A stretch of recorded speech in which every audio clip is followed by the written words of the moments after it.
What are the symbols that I have to write under 1? Oh, parenthesis facing left, correct.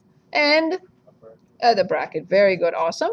Now, it's wise to write the functions on their branches so we don't mess up and plug in an opposite function or a different function. So what is the function that we have to use for negative infinity to 1?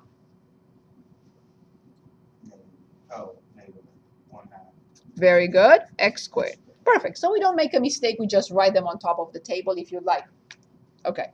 So obviously the other one between 1 and infinity must be 2x plus 1. What type of function is negative 1/2 x squared? Very good. Quadratic. What type of function is 2x plus 1? Linear. Okay. It's important to identify them correctly. Remember, if we identify them correctly, then chances are that we know how to graph. Good. So let's plug in 0. Very good. Let's also plug in, but 1 is not here. Yeah. Oh, yes. I wanted to find another x value in here. That's fine. So let's continue with 1. Very good. Negative 1/2, right? So 1 squared is 1 times negative 1/2 is negative 1/2. Let's also plug in negative 2. So we have another point because this is quadratic. So let's plug in negative 2. When I square negative 2, I get. When I square negative 2, I get. Excellent. Divided by negative 2. Negative 2. Very good. Good. So that's pretty much what I need for now. Let's move on to the other side. When I plug in 1 in the second function, what do I get? Very good. Let's also plug in another number. So we have 2 ordered pairs. Indeed, 5. That's good enough. Let's give it a shot. Sorry, I didn't get where the 3 comes from. Say it again. I didn't get where 3 is coming from. 2 times 1 plus 1 is 3. Oh. 2 times 2 plus 1 is 5. Everyone with me? Okay. From left to right, please dictate the first ordered pair that you will plot. Of course. I agree. This is the one. Then the next ordered pair. Very good. And now please tell me what will be the next ordered pair and what type of point is it? Yes. And what type of point is it? Since we have a parenthesis, this point will be open. In other words, an open point, empty point. So it's right here. Remember, this is quadratic. Do not graph it as a straight line. We will come back to this graph later in chapter 3. So those first 2 points aren't. So this is negative 2, 2. This is 0, 0. They're inside. The open points Okay, can so- only, okay. the only points can be only at the threshold. Okay. No other point can be open. And 1 comma negative 1/2 is an open point. And then what is the next ordered pair that I have to plot? So 1 comma 3, correct? Right here on top of this. What type of point is this? Yes, this must be a point, a full point or a close point. And then 2 comma 5, there is no discussion there. It must be this. And this is a linear function. Very good. So Remember, they cannot overlap. So I cannot extend this to the left, and I cannot extend this to the right. So on this interval, I have to have one function. On this interval, I have a different function. So if you graph something like this, you're not graphing a function. Okay, so we are also asked to identify the range for this. Can anyone give us the range?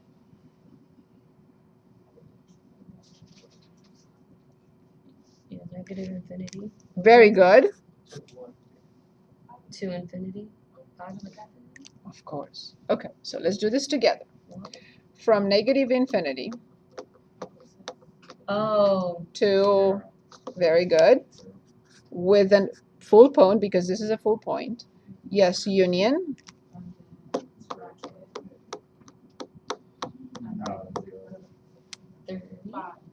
Very good. 3 to Very good. So careful when we read the graph, when we read the range, it has to come from the graph, and we have to be very careful. And we imagine that we cross the graph with horizontal lines. If it does not hit, it cannot be part of the range. If it hits, it's part of the range. Are we in agreement? Are we in agreement with this? Okay. So that was all that we needed to do from 2.2. So now let's move on to review. This is these two sections, 2.3 and 2.4, are review. They are talking about lines. Okay, so work on some other problems on piecewise defined functions. And if you don't get the correct answer, let me know and we can work on more. Right? But remember, the first layer of knowledge must be redoing the problems we did in class. Slowly. If you need to watch, watch. If you don't, don't. Okay. So we know that lines can look like this, like this, like this, or like this. There is nothing else. These are all possible types of lines. Can anyone tell us what type of line is this? Straight line. Yes, but they're all straight lines. That's true. This is a horizontal, correct? Good. What is the slope of this line? Very good. Okay, now this is another line. It is a straight line. What is the slope? You don't have a number, but what type of slope will it have? Very good. So if a straight line has this look, going from negative infinity to positive infinity, then it has a positive slope. Very good. Now, what about this one? What type of slope? Do you all agree with the negative slope? What type of line is this? Vertical. What is the slope of a vertical line? And it cannot be any of these. Undefined. So this is an undefined slope, a vertical line. Just imagine that you cannot walk on the vertical line. And it has a vertical, it's a vertical line and it has undefined slope. This is the easiest to walk on, right? The horizontal line. This becomes more difficult. It's positive slope. This becomes also more difficult. It's a negative slope. Okay? Good. So this was the first review. Now, can anyone give us the equation or the formula for the slope? So, yes, go ahead. Y minus Y2. minus Y1. Very good. Over. It's 2 minus X. Very good. So this is rise over 1. Perfect. Awesome. Good job. So now I want the slope-intercept form. Slope, y-intercept form. Anyone remembers of the equation of a line? Anyone remembers the slope-intercept form, the slope y-intercept to be exact form of an equation of a line? What? Very good. Awesome. Well done. Can you say that again? Y equals mx plus b. Right, but M is the slope. M is the notation for the slope. X is the variable, the independent variable. Can anyone tell us what is b? Y-intercept. It has to be 0, comma, a number. Awesome. This is the y-intercept. Well done. Well done. Okay, we have one more equation that we have to refresh our memory on, and which is point what? Point slope form. Very good. So can anyone remind us what is the point slope form? Equation of a line. Exactly, minus That's all I got. y1. You are on the right track. Y minus y1 equals the Slope. over times, I'm sorry, times. X. Yes, very good. So this is the point slope form. Now, two more things before we look at problems. Lines can be parallel or perpendicular.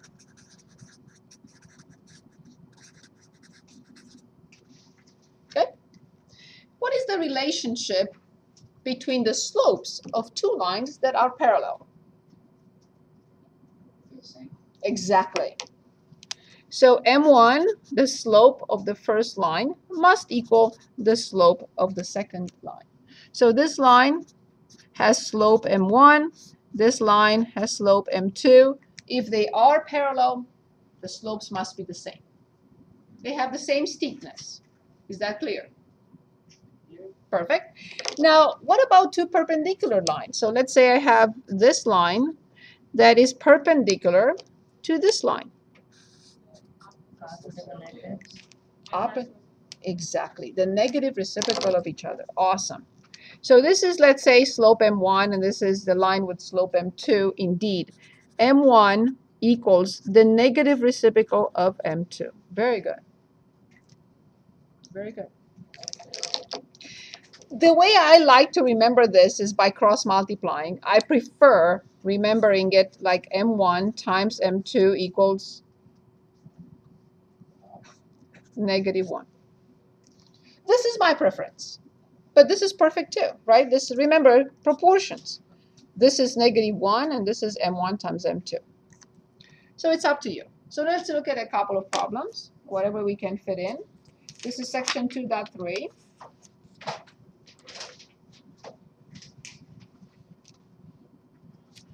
Okay, so let's start by picking two ordered pairs so we can determine the equation of a line. So I'm looking at problem 36. No, I'm sorry. What was that? 32 on page 267. This is all review. These two sections will not enlighten you with anything. This is just review. This is nothing. It's nothing new. Yeah, I'm doing everything. Yes, that's fine. We all need a refresher. That's fine. Okay, so we're asked to find the equation of the line. Find the equation of the line passing to the given points. What do I need to determine first? Very good, awesome. So for you, it's just a simple review. You're doing very well. Okay, so I write the definition, which is y2 minus y1 over x2 minus x1. And now I need to make a decision. I prefer this to be x1, y1, and this to be x2, y2. All I have to do next is just plug them in carefully. So let's plug them in. Very good. So first is y2, which is -2 minus, perfect, over minus -3. Very good, awesome. The numerator becomes, very good, and the denominator is, I have to simplify a little bit, and I can top and bottom by 2. Very good. So it's -4 divided by 3, by 2. 8 divided by 2 is 4. 6 divided by 2 is 3. Good. So I have the slope. Now what? Which one? Awesome. Which of these two? Exactly. Why the second one and not the first? The first one is easier. Not really. Because I don't have 0, a number. This must be 0, a number, the y-intercept, and I don't have it. So yes, I have to use the second one. And the point I choose, it doesn't matter. You can use this point and I can use this point, and we will get the same equation. So we will have, awesome, we will have to use y minus y1 equals the slope times x minus x1, where the slope we have is -4/3. Now please choose the point of your preference. It doesn't matter. So you want to use this one. Awesome. That's perfect. And then here, yeah, right, because it's minus minus, I'm going to put +3. So I know what to do. So maybe I shouldn't write it plus here so I don't confuse you. Let's put -3 and then write it together. Let's not write it. I don't want to jump. Okay, very good. So now this left-hand side is y minus 6. Then I copy -4/3. And now please tell me what to put in parentheses. Very good. Awesome. Good. We do have to solve the equation for y. We do have to write y blah, blah, blah. So what will be my first step? Of course. Well done. So negative 4/3 x. And now careful, if you have any difficulties in multiplying, just put it on the side. Negative 4/3 times 3/1. What do we get? No, always simplify. Yes, it's always easier to simplify than multiply and then divide, right? So that's why I put it on the side so we can see, we can simplify it. So this is negative 4. And then I have to bring the 6 over. Indeed, because it was negative on one side. When I move it to the other, it becomes positive. So what is the equation of the line then that passes through the given point? Negative 4/3 x. Very good. Whoa. This is it. This is what we studied in our previous courses.